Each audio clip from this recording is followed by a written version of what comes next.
Every teaching has a context. The context, if is understood only, the teaching becomes valid. The teaching depends from a master to a disciple is given in a circumstance and context. If you understand the circumstance context, teaching becomes very meaningful. That's why Buddha's teachings are recorded by Ananda.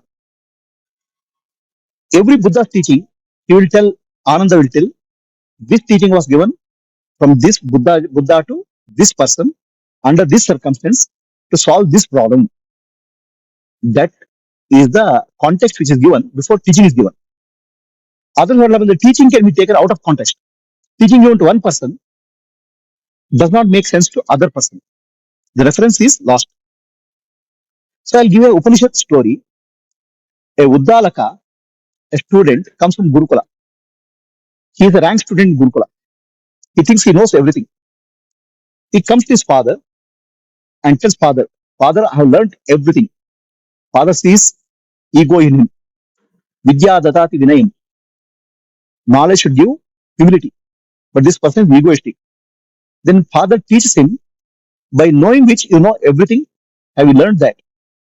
Shvetaka is confused. He says, I don't know.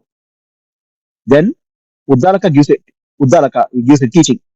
Tattvamasi Shvetaketo. By knowing you are Brahman, you know everything.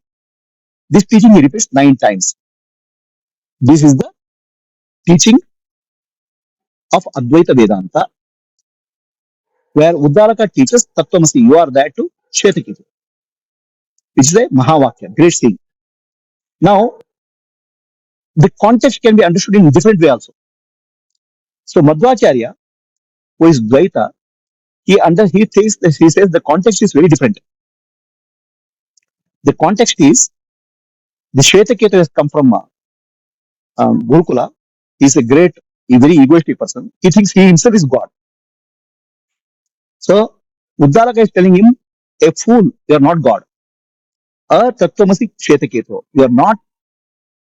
Means a word is added. Means negation. Atattvamasi Shvetaketu. He repeats 9 times to drop the ego of Shvetaketu. So this is another way of looking at the same statement. Now, where the comes, Madhvacharya tells why that comes from based on the grammar. So now, are these two teachings both valid? They are both valid if you understand the context. If an egoistic person thinks he is God, then you have to tell him you are not God.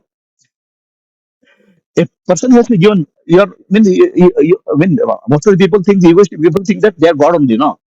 So the context has to be understood for teaching to be valid and meaningful.